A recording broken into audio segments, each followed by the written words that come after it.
she's one of these intrepid women, you know, that have done almost everything. You can't believe how many places she'd been. I mean, there are very few people, men alive, that have done anything like as much as she has. Absolutely inspirational.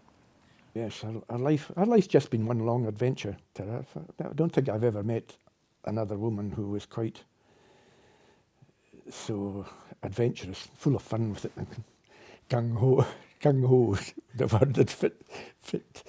I think that was one of the things that frightened some of the guys.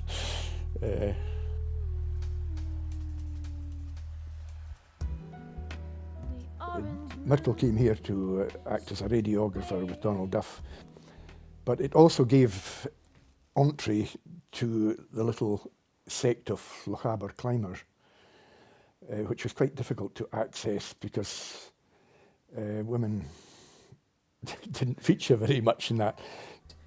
Because I think I was working for Donald Duff, that I was sort of accepted by this very masculine group of local guys. Well, I think I was very lucky.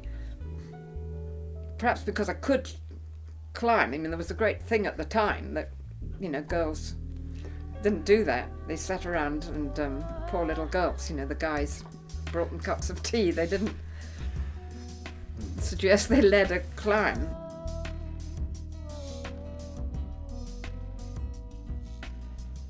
First time I met her, I had gone to New Zealand and I'd gone down to South Island because I wanted to climb in the Milford Sound area, and it's even wetter in Scotland down there.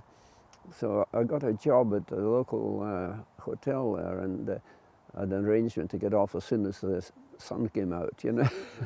And I was working outside doing something, and I had this putt of a motorbike coming up the drive. And then she fell off her bike right in front of me at the bottom of the steps, you know. She lay there in the gravel with the bike revving away, and she looked up and she says, "Are you Hamish McInnes?" So that was my first meeting with Myrtle. And of course, there were very few people climbing in New Zealand at the time. Hillary, I think, was about the only guy that did. So you could Virgin Peaks at the weekend, and it was just an absolute magic place to be. She was actually an amazing ambassador for things that, you know, women could do. She was extraordinary, really, in what she did, particularly at the time. You know, there weren't a lot of girls getting stuck in quite the same way. I wanted to climb higher mountains, and it was difficult to get into the Himalayas at that time unless you were part of an alpine club or something like that. But there were absolutely nothing to stop you going to Peru. Just had a magic time and climbed all sorts of things, including the highest mountain in Peru, which is called the Huascarán, which was, you know, thrilling for us.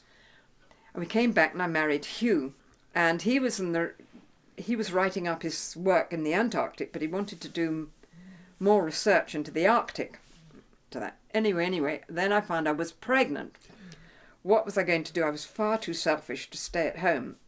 So me and the baby went as well, and we went to Spitsbergen, Svalbard, off the north of Norway, and we were there for 6 months. And I just fell in love with the high Arctic, and that's where I've tried to spend a lot of time ever since. The baby by that time was getting quite big, and one of our friends, Wally Herbert, who's a name most people know, Wally was in charge of the baby while I went off to climb, and when I came back the baby could crawl, and Wally said I was just fed up carting him around, and so I just put him down on the ground. So anyway, Robin has grown up to be a colonel in the British Army as a doctor, so I don't think anything like that held him back.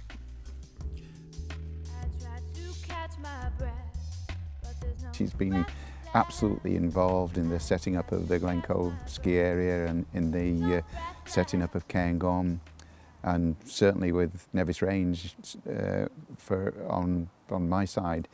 So, you know, she's been involved in 3 of the major, you know, there are only 5 ski areas in Scotland, and Myrtle's been highly involved in getting the 3 of those. I still ski I can ski anywhere because I really got myself to ski in Glencoe, where everything is frightful.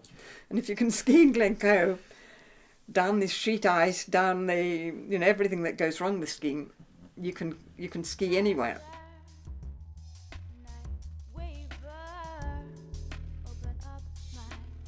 I think skiing is an excellent sport for the elderly because the lifts will take you up and all you have to do is go downhill. And I'm amazed how many old people, actually, who are perfectly far better skiers than me, don't pursue it. They're frightened of falling over. And I keep, say to them, that's ridiculous. This is the sport for us oldies. For instance, I compete in the Scottish Masters circuit, and I get a gold medal if I go down the course because there are no other women of my age that compete. And that's ridiculous. There are masses of women that are infinitely better skiers than me, but they've given up. So you tell your granny to get her skis out.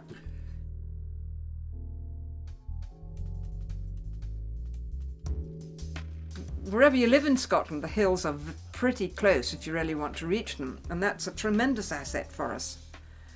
And luckily more and more people realise that. There's something I think that mankind needs to touch their soul, and you can get it in the wild, in the wilderness places. We need that lung. We're desperate. Everybody needs a chance to gasp fresh air, and as a country, we need it desperately.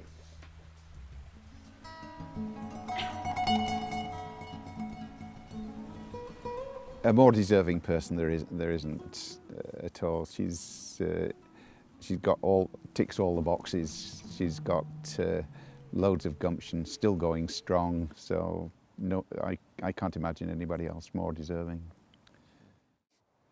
She's a great representative of what all this is about, and she's been doing it for years. And a great admiration for her. She really is quite a tough cookie. I don't know what's the right thing to say, but yeah.